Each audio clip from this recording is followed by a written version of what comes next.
Greetings YouTube, this is your resident Land Cruiser nut.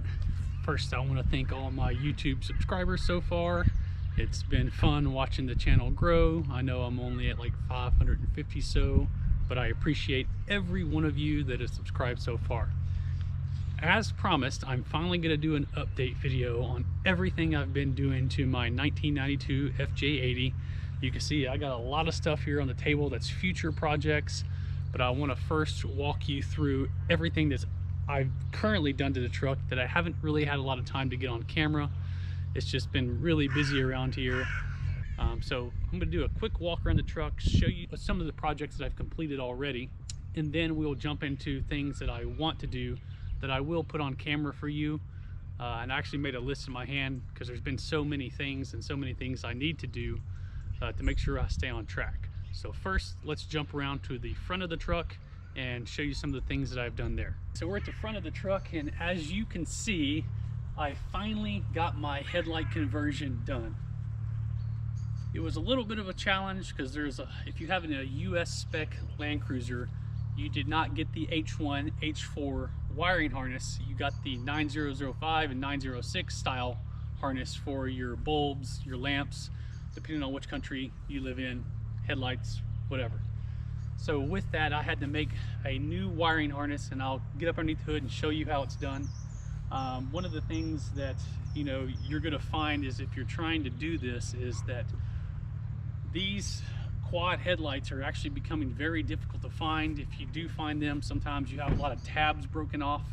I actually had to buy 2 sets of lights in order to transplant small pieces from each one to make one complete set.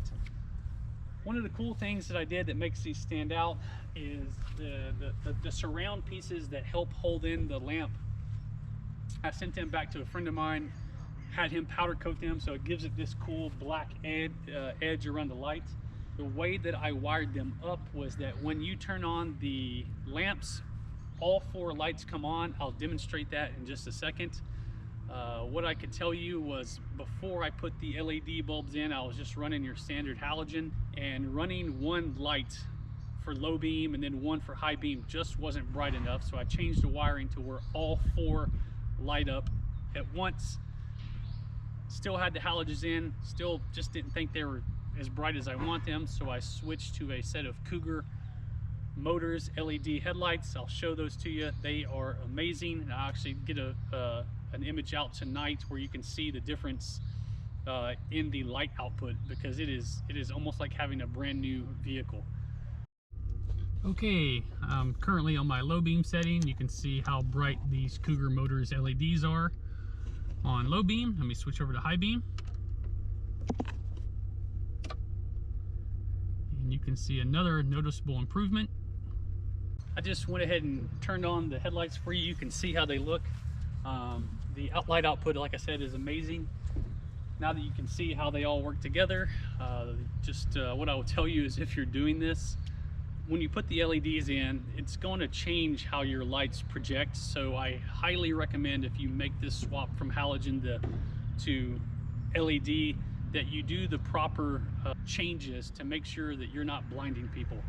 And because I'm running all 4 headlights on at the same time, I really had to make sure I followed the proper procedure to get the headlights to shine where they were. Because of the height of the vehicle, I didn't want to blind people approaching me. I've had these in for about 2 months now, and I haven't had one person flash their lights at me saying my lights were too bright. So with all of that, let's get up underneath the hood and I'll show you exactly what I did to make this happen.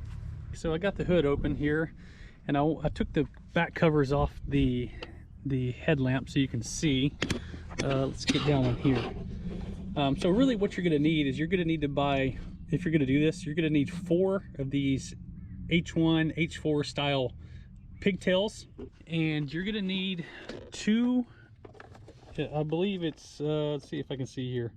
You're going to need 2 female connections that plug into your existing harness. The reason why I did that is if I ever want to undo anything that I did, I can just unplug these wires, and I've never changed my existing wiring harness. I didn't cut it, I didn't do anything. So it's still, if you do it this way, you don't have to run new switches up to the dash. You just plug into your existing high beam and low beams and they will work. So other than the pigtails that you're going to need and the 9005 906 connector to plug into your existing harness, let's go over here to this side, and you're going to have a relay, which I have 1, 2 here. You're going to need 2 relays, one for the high beam and low beam. And basically you're going to run everything together, run all your wires, connect it to the battery, plug it into the existing harness, and they'll actually have better output because you're connected to the battery, and instead of using the old wiring that's with your existing harness. Again, here's a close-up of the bulbs. I don't know if you can see it on camera, but inside there's like a little bowl that covers the bulb, and with that bowl, I don't know the scientific explanation, but basically it causes the lamp output to spread out farther, and you don't get that direct shot of brightness in the eyes. They're really great bulbs. I can't say anything bad about them. They're not plastic, they're glass, and Hella, I believe that's a German company. They are just outstanding lamps. Here is the, again, lamps I use. They're from Cougar Motors. I actually saw a couple of reviews of guys using them in their Land Cruisers on YouTube, and they had good reviews. You can see I got the H4 high-low beams. I got 4 of them. When you open these up, of course they're in the truck, but the build quality is amazing. They feel like they're made out of solid steel, or it's probably aluminum. But man, just great quality, great beam pattern. If you're looking to upgrade your truck for fairly cheap, these are a good recommendation. Like I said, you're going to have to adjust your aiming a little bit because the output is a little bit different than your standard halogens. So let's just move on to the next thing that I did to the truck, and you may have kind of seen it already, but we'll talk about it a little bit more. So you may have seen it when I was explaining the headlights, but I now have 1 and 2 batteries. Now, I've always had a dual battery system, but this battery was located in the back. What allowed me to move this battery forward was I ended up going with the EGR Delete and getting rid of all of that crap that was back here. Noticeable improvement after I did it with the EGR Delete. I mean, you are taking off a lot of stuff that robs power from the engine. I will say that this is an off-road only modification, and that this vehicle is only used for off-road purposes, not my daily driver. So EGR Delete is fairly simple. I will actually put a link in the description below to the company that I got all of the parts for, and they send you a new belt. They give you these new plugs. They give you this little insert right here that blocks this off, and they give you this plate. So it comes with everything that you need to get this job done. So back to the battery, basically what I did was the 1991-92 batteries came on this side, which the passenger side in the US, and on the 93 through 97 on the 1FZ, the battery came on this side. So what I did was order a battery carrier for a 93 to 97, and then all of the battery hold down brackets to make this modification. So I didn't have to go buy any custom piece. These things are fairly cheap. I am going to do a separate video on the National Luna dual battery system. I actually have a love-hate relationship with it that I want to explain more, and that will make you a little bit more informed when you go to buy this system. Under the hood, some of the changes that have been made. So let me jump on the inside of the vehicle real quick and show you what I have done there. So we're inside the vehicle, and the first thing I'll talk about is the doors. I actually found out that Toyota still makes these, and you can buy them in your factory color. I don't know how this is going to show on camera, but you can see the color difference. Mine was all cracked, so I ordered new ones. They actually make it look a little bit better. They're fairly cheap. I think I ordered from Japan, they were only $8 a piece.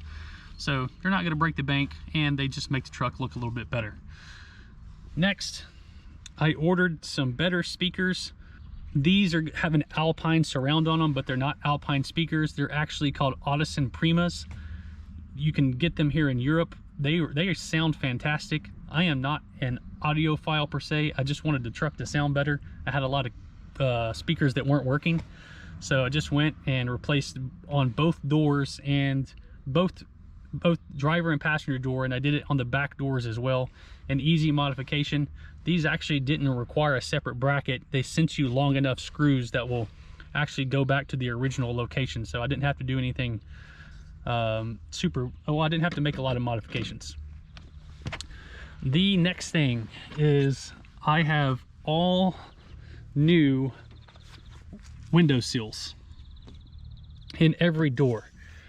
I noticed that my windows were getting fairly slow to run down, so I pulled out the seals, put in new seals, rebuilt the window motors, and all of my windows now work fine. I have one more seal to put in on the back door, and then I'm going to be done with that project. But as with all projects, when you're doing something, especially in the doors, you realize you probably need to do something else, and I'll show you that as far as my future plans. And I'll probably start that once I work on that back door, because I need to rebuild that motor as well. So that is everything for the doors. Let's move on back to the inside now. So we are back inside, and if you will notice, okay, so if you're very astute and able to see some things, you notice that I have a button here that's not on any US spec Land Cruiser. I also have the altimeter, sub fuel tank, and the power window or power roof window switches up here. So what I have been doing over time is trying to compile all of the pieces to put in an extra fuel tank into the back, but I wanted to try to be as original as possible.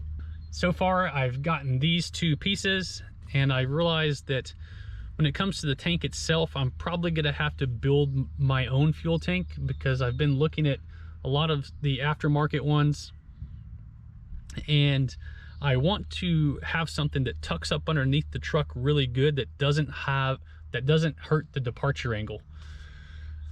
A couple of the other pieces that I'm missing is the filler neck. We never got the option for the dual filler neck, and what I have found is that you can find the major pieces to the dual filler neck, but it's made up of a lot of different components, and not all of the components are still made.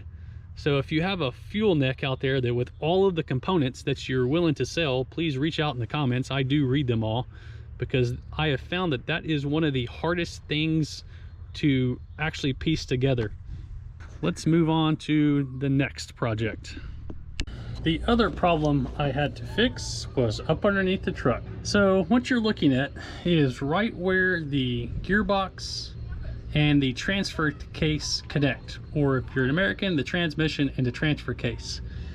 Right here is a weep hole that if either one of these start leaking, it doesn't fill up the void in between the two, it just leaks out the bottom. Well, about 2 weeks ago, this thing was pouring transmission fluid, and this past weekend I pulled the transfer case back and put new seals in the transfer case and in the back of the transmission. It turns out that the seals are the same, so you don't have to order two separate seals. If you're having this problem, I'll give you the part number. Now, on the 1991 and 1992, if you're going to take your transfer case out, you have to remove both drive shafts. Make sure you mark them. The other thing that you have to move is the exhaust right here, because you'll never be able to slide. Whoa, something landed in my mouth. Oh God, gross. You'll never be able to slide the transmission back with the exhaust in the way. And so you just go around to this connection that's right behind here, undo those bolts. Luckily for me, my exhaust is fairly new, so those bolts were easy to take off and it came right out. If you got an older truck with an older exhaust, be prepared to snap a bolt and have to buy new ones. But this is not a difficult job. Again, it's just, I believe, 6 bolts. You can see 3 of them on this side. And once I got all that stuff out, once I removed everything, Basically, I took the cross member completely down, put a transmission jack up underneath it, and lowered the transmission gearbox for you people in other parts of the world. Lowered the entire transmission down about 2 inches so I can get to the bolt that's right up there, and you can actually get to it with your hand. It's fairly easy. Total time to complete this project was 5.5 hours. So if you know what you're doing, it's fairly easy, and if you have the tools, you can do it. I would just say it's a lot easier with 2 people. This thing is not as heavy as you think it is. It's just very awkward with the shape. We did have a transmission jack that was able to get this out. It really wasn't that special of a jack. We just held something up underneath here, and I had a buddy hold his hand to kind of balance it as we lowered it. We did the same way to put it back in. So let's get back to the top of the vehicle, and if you have any questions about this, just put them in the comments below and I'll answer everything as best I can. When I built this tire carrier, I wanted everything to line up with the bumper to help support the tire. What I didn't think about is if I ever wanted to attach something to this back side of the carrier. I actually picked up this front runner table for $100. It's in great shape, and they're you normally want to, you know, they get mounted on Jeeps. So now I'm having to find a clever way to try to mount this to that tire carrier. And what I realized, and I never really wanted to do this anyway, is I never wanted to permanently mount that front runner table to the tire carrier. I want to build a system where it's easy to take on and off. And so if I go to the beach, I just hook it on real quick, use it, take it off, put it back in the truck, go clean it off. That way, that a part of the reasons is every time I see one of these tables and they've been on the truck, this table always looks bad. And it's basically just plywood anyway, but I definitely want to protect the investment a little bit more. And it was $100 and it's in great shape, and so you just want to keep it looking good. And I figured the best way is to not leave it on the vehicle. So that's another thing I want to solve here real soon, along with a whole host of other things that I'm about to show you. So let's move on to the next project. So if you're looking at this, you're seeing a whole host of goodness and parts. So these are all of my future plans. The first thing I will mention is, if you remember that I told you I was working on the doors, as I took the door panel off, there's the plastic vapor barrier. Turns out Toyota still sells the plastic vapor barriers for behind your door panel. Mine were all tore up from 22 or what 30 years of taking the door panel off again, new speakers, get in there fixing window regulators, window motors, trim. So I thought after I get everything done, I'm going to install a new vapor barrier on the back of the truck, and Toyota still makes it. The other thing that you're going to need for that is the adhesive material that it actually sticks to. Bought that on Amazon. Depending on which country you live in, you should be able to buy it in other places, but I'm going to replace all that adhesive, get fresh on there so that you get a nice application. For you 1991 and 1992 3FE owners, if you ever go and replace your transmission pan gasket, you go to almost any Toyota website, they're going to tell you that the cork gasket is discontinued. Well, what I found is that the 1989 FJ60 with the 3F motor used the exact same transmission. And with that, you can put in the part number for that transmission and get the correct gasket for your 1991 and 1992. So again, quick synopsis. If you need to replace your transmission gasket with an original, they still make it. Just look up the part number, and I'll put it in the description below, for a 1989 FJ60. Mine is leaking, so I need to replace it. And while I'm in there, the transmission or gearbox filter and gasket, I ordered a new one of those from Spectre Off-Road, so I'm going to do that at the same time. whole host of other gaskets that need to be replaced. This is the fuel block off plate. I don't know if you can see that. This is the oil filter housing plate. There's a gasket behind there. There's a lot of gaskets for this engine. The next one is the push rod plate on the side of the engine block. This one is going to be an absolute nightmare to get off. We actually tried to do it on one of my friend's vehicles, and by the time we were done, we had removed so much stuff, we basically made a decision just to go ahead and pull the engine. So I'm not looking forward to this, and that process actually taught me a lot. It's really the big issue with that is the back two bolts that are closer to the firewall. It's not taking them off, it's trying to get them back on. So it's going to be a fun project. I'll make sure I video that one so you can hear all of my frustrations. The last thing is, or oh, not the last thing, we got, oh wait, there's more.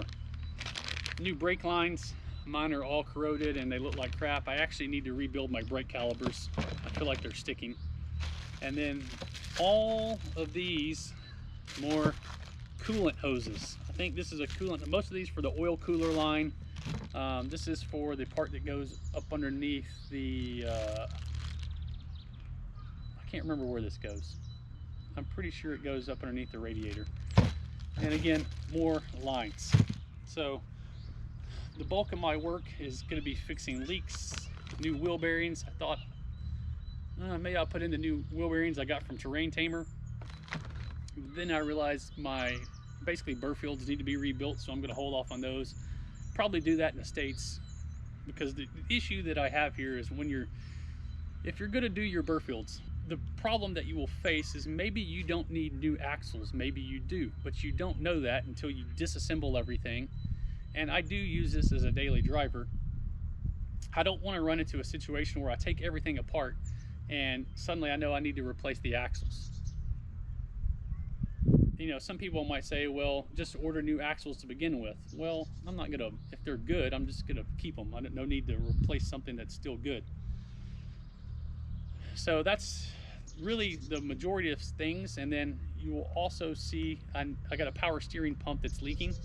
That'll probably be my next project. I actually bought this off Facebook Marketplace. The guy I bought it from said it wasn't leaking. I ordered the rebuild kit anyway, just to ensure before I put it on that I don't have a problem.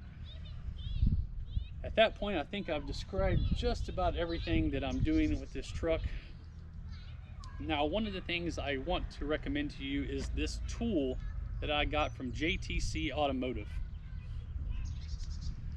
This little device, if you've ever taken off your oil pan or your transmission pan, you know that that cork turns into concrete. Well, this little device has a blade on it right here that basically you hold it up and you can hit it with a hammer on the back side, and it'll just go in and chisel its way into the cork and help you remove it. I've seen this used. I'm going to use it on my gearbox pan, transmission pan, when I change the fluid, and I'm going to let you know how this works. But after watching people use it, it looks very useful.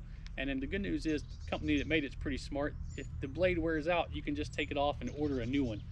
I'll put this in the link below. It's not an affiliate of mine. I don't get paid any money. I just like showing useful tools to you. So that is an update on the truck. That is everything I've been doing. If you like what you're seeing, if you got questions, please put in the comments below. But again, thank every one of you for subscribing to my channel. It's been a lot of fun making these videos. If you like what you're seeing, please continue to like, share, and subscribe. Thank you.